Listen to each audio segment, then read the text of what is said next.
जिहाद, इस सब से आप सभी वाकिफ होंगे। आप सब ने जिहाद के कई रूप देखे होंगे, कभी लव जिहाद तो कभी जमीन जिहाद, मगर इस बीच एक ऐसा जिहाद सामने आया है जिसने देश भर की जनता को हैरान परेशान कर दिया है। यहाँ हम बात कर रहे हैं गेमिंग जिहाद से जुड़े मामलों की। जी हाँ, हाल ही में गेमिंग जिहाद के मामलों ने चर्चा गर्म कर दी। गेमिंग जिहाद के द्वारा, ऑनलाइन गेम के द्वारा बच्चों को बरगला भड़काकर इस्लाम कबूल करवाया जा रहा था, और जब इसकी सच्चाई सामने आई तो जनता के पैरों के नीचे से जमीन खिसक गई। उन परिवारों के पैरों के नीचे से जमीन खिसक गई जिनके बच्चे ऑनलाइन गेम खेलते थे, दिन भर फोन में लगे रहते थे। जी हाँ, गेमिंग जिहाद पर अब कुछ चौंकाने वाले सबूत भी सामने आ गए हैं। पुलिस के एक्शन के बाद से एक के बाद एक इससे खुलते हुए सबूत देश की जनता को सच्चाई से वाकिफ करवा रहे हैं। ऐसे में इस बीच व्हाट्सएप चैट का एक खुलासा हुआ है। व्हाट्सएप चैट सामने आया है जिसको देखने के बाद आप भी अपने बच्चों को मोबाइल से दूर कर लेंगे, आप भी अपने बच्चों को ऑनलाइन गेम खेलने से मना करेंगे।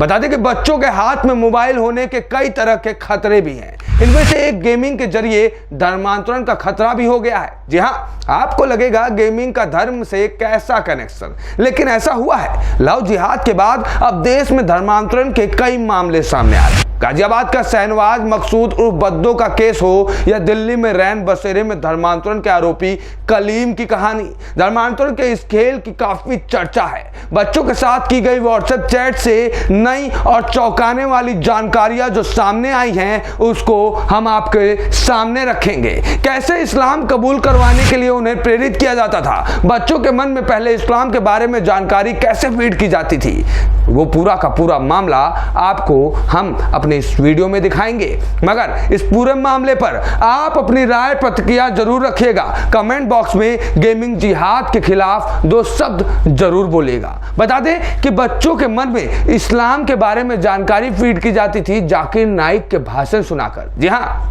वही कट्टरपंथी कटमुल्ला जो अपने भाषण के द्वारा हिंदुओं के लिए मुसलमानों के मन में जहर बोझता था। नाइक के भाषण सुनने के लिए दिए जाते और बाद में नमाज पढ़ने के लिए कहा जाता था। ऐसा ही एक मामला व्हाट्सएप चैट से खुलासा हुआ है, जिससे पता चला है कि कैसे एक जैन समुदाय का बच्चा ब्रेन वॉश होने के बाद पिता से छिपकर नमाज पढ़ने गया। बद्दो इस रैकेट का मास्टरमाइंड बताया जा रहा है। बद्दो की शक्ल आपको हमारे स्क्रीन पर दिख रही होगी। यह वही शख्स है जिसने पूरा का पूरा खेल रचा, जिसने गेमिंग जिहाद का पूरा षड्यंत्र रचा।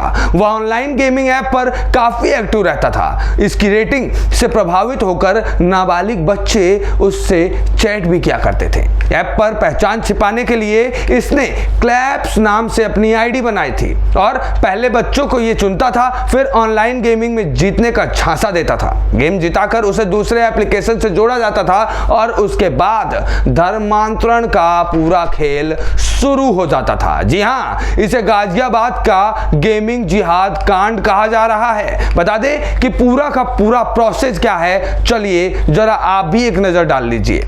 सबसे पहले नाबालिगों को डिस्कॉर्ड ऐप पर जोड़ा जाता है। उसके बाद चैट रूम में कोड नेम के साथ बच्चों को शामिल किया जाता था।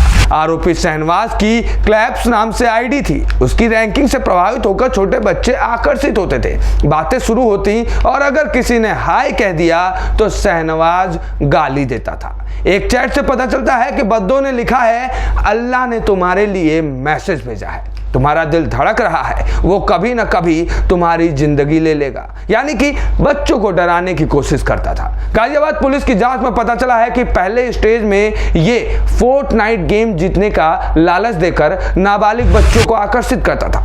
डिस्कॉर्ड ऐप पर जोड़ने के बाद बच्चों को इस्लाम अपनाने के लिए प्रेरित किया जाता था। बच्चों को जाकिर नाइक का भाषण का लिंक भी भेजा जाता था। इसके बाद ब्रेन वॉश कर धर्म परिवर्तन कराया जाता था।